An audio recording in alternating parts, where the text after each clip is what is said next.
Have you ever wondered if there's a secret trick to absolutely acing a job interview? Well, what if I told you the key isn't just what you prepare, but when you decide to show up? In this explainer, we're going to dive into the science to find the absolute best time of day for your most important tasks. And trust me, it might just change how you schedule, well, everything. So let's get right to it. When is your brain's power hour? It sounds like a pretty simple question, right? But the answer, believe it or not, has the power to completely reshape how you plan out your entire day, your week, and maybe even your career. All right, first things first, we need to start thinking about our days a little differently. Let's talk about your daily tests. And no, I'm not talking about the kind you crammed for back in school. We face these high-stakes moments all the time. You know, that make-or-break sales pitch, a really tough conversation you have to have with your boss, or even a huge financial decision. These are all tests of our mental game. But here's the thing. We spend hours, maybe even weeks, prepping the content for these moments, right?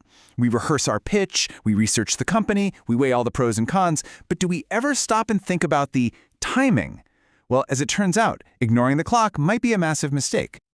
So what does the science actually say about this?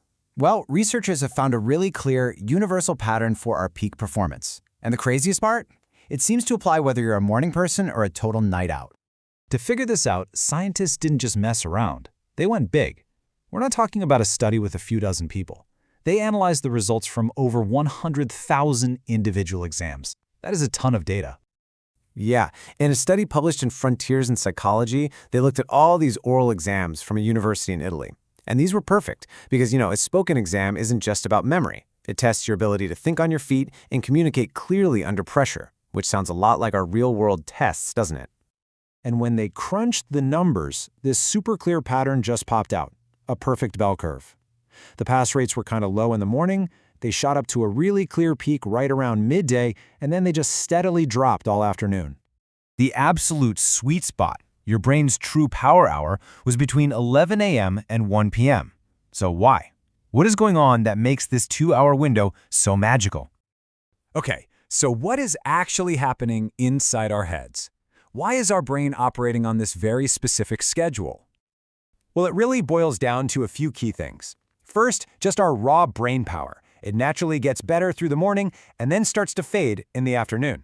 Our energy levels also start to tank. And, if you've got a big presentation scheduled for 4 p.m., you've spent the entire day stressing about it, and that just drains your mental battery.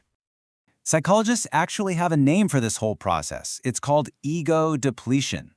The easiest way to think about it is that your brain power is like a muscle. All day long, as you're making decisions, using self-control, and just dealing with life, that muscle gets tired, it gets fatigued, and that makes it way harder to perform at your best later in the day. But here, and you gotta listen to this, here is where it gets really fascinating. The researchers pointed out that this mental fatigue doesn't just impact the students. Oh no, it also affects the assessors. The person grading you is getting mentally tired too. And that changes absolutely everything. And this brings us to a really powerful and kind of dramatic concept known as the tired judge effect. It's proof that in any high-stakes situation, there are two brains in the room, and believe me, both of them are on the clock. A now famous study looked at parole board rulings. It doesn't get more high stakes than somebody's freedom, right? Researchers tracked the decisions these judges made all day long, and the results were just staggering. Get this. Prisoners who had their cases heard first thing in the morning, they were granted parole about 70% of the time. Just think about that for a second. At the start of the day, the judges were fresh, they were focused, and they were more willing to make a complex, difficult decision like granting parole. But what about the poor souls whose cases were heard at the very end of the day? Their chances of getting a favorable ruling plummeted to nearly zero. As the judges got more and more tired, as they experienced that same ego depletion, they just defaulted to the easier, safer choice: deny parole. And this is the mind-blowing insight here. Your success doesn't just hinge on your peak performance. It also depends on the peak performance of the person sitting across the table from you. You want to catch them when they are also at their absolute sharpest. Okay, so this science is awesome, but how do we actually use it in our real lives? Let's turn all this insight into a practical strategy you can use to totally master your schedule.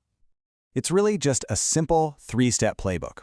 First, figure out what your most important tasks are, your personal tasks. Second, you need to treat that 11 a.m. to 1 p.m. window like it's sacred ground. Don't let it get filled up with junk emails or boring meetings. Protect it. And finally, step 3, you schedule those high-stakes tests right in the middle of that peak window whenever you possibly can. So what kind of stuff are we talking about here? Well, this could be your final round job interview.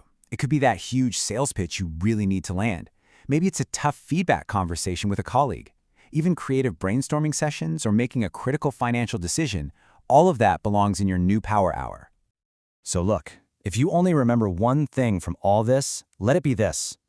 When you do something can be just as important, if not more important, than how you do it. By lining up your biggest challenges with your brain's natural peak, you are giving yourself a massive science-backed advantage. So I'm going to leave you with a question, a little challenge. Go look at your calendar for this week. What's the one important test that you can move into your new 11 a.m. to 1 p.m. power hour? Go find it.